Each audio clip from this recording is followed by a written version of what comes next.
So welcome to phase 2 of this class. Well, the first exam has come and gone, and I must say that the scores were a lot left to be desired. That being said, what I've gone ahead and done is, under the Content tab, I have gone ahead and posted just like two example philosophy questions that you would see on a test or on an exam. In fact, one of them is one that you just saw on the exam. And what I've done is I've gone ahead and answered them in the way that every philosophy question should be answered. So what I would strongly recommend for you to do is to check it out, look and see how it's answered, both questions, and remember that that's how I expect you to answer the questions when the exam comes around, or when the second one comes around. But for those that may have bombed or not have done so well on the exam, just remember we still have 2 more to do and a lot of lecture quizzes. So there will be time to eat into that if you didn't do so hot to begin with. Alright? So check that out and really start reading that guide to how to formulate a philosophical argument, because right now it doesn't seem like we're doing that. And additionally, especially when I put it in big bold letters on the instructions for the final exam where it says, one paragraph or one sentence is not going to answer this fully. And what do I get? Majority of the answers are just, one little paragraph or 2 sentences. And so, I guess if you're happy with the 2 out of 25, that will, float your boat. But for more realistic concerns, we have got to buckle up. All right. But that being said, bad news done. Let's now talk about some more philosophy. The philosophy that we'll be discussing today is going to focus on free will versus determinism. All right. In life, we have been told that we have free will in all of us. We have the right to make any choice we so choose. We are our own masters in that way, that we can do anything. Whatever we do in life is because we have free will. On the opposite end of the spectrum, though, we have something called fatalism. All right? Fatalism is the philosophy that says that everything it has been predestined, that there's a destiny that you're living out, and that some, as Sartre called it, otherworldly influences, whether it be aliens, angels, gods, extraterrestrials, what have you, they're the ones pulling the strings, and no matter what you do, if you make a choice, somehow they're going to course correct you so that you go onto the path that has been decided for you. So here we are, 2 separate ends of the spectrum. On the one side we got free will, and on the other side, we have fatalism. Okay. Now there's something in the little bit to the right here of fatalism, and it's called determinism.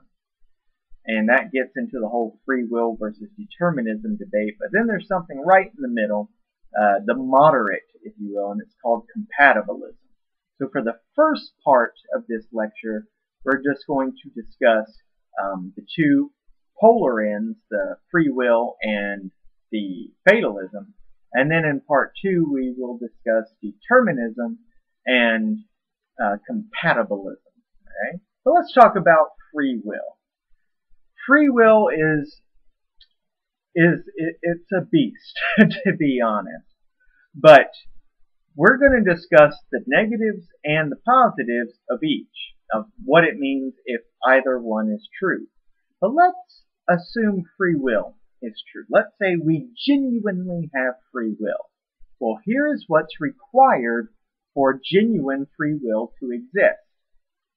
Is that for you to make a choice that's genuinely based on free will, then you cannot be at all exposed to reason, to the gods, to your emotions, to genetics, to anything that exists outside of you. You and you alone have to make a choice as to what you want to do. You cannot be influenced by anyone else. And that is true free will. That's true free will. Essentially, as Jean-Paul Sartre said, because he's really the big cat when it comes to free will. He said that essentially, going back to Aristotle, we are all unmoved movers. Each and every one of us is an unmoved mover. All right. Every choice we make sets off a series of reactions, right? Therefore, everything starts with us and everything ends with us. And in that way, if we truly have free will, as he says, then we are the unmoved movers, or in a nutshell, we are God. All right? If genuine free will exists, if it exists, okay?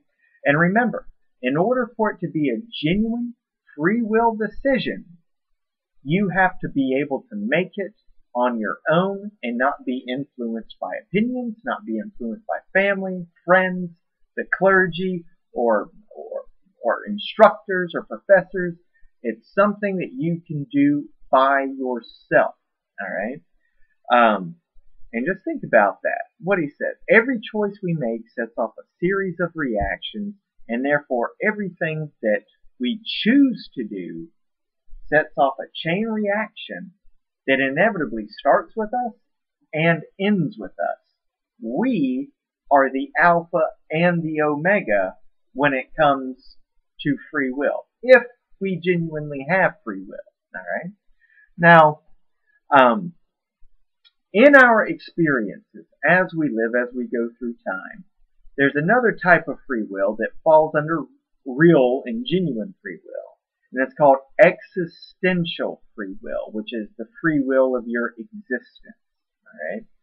And essentially it says that nothing is fixed, nothing is permanent, right? That our choices make up our characters. We are the sum of our own experiences. Therefore, if we are the sum of our own experiences, we make who we truly are, then what happens?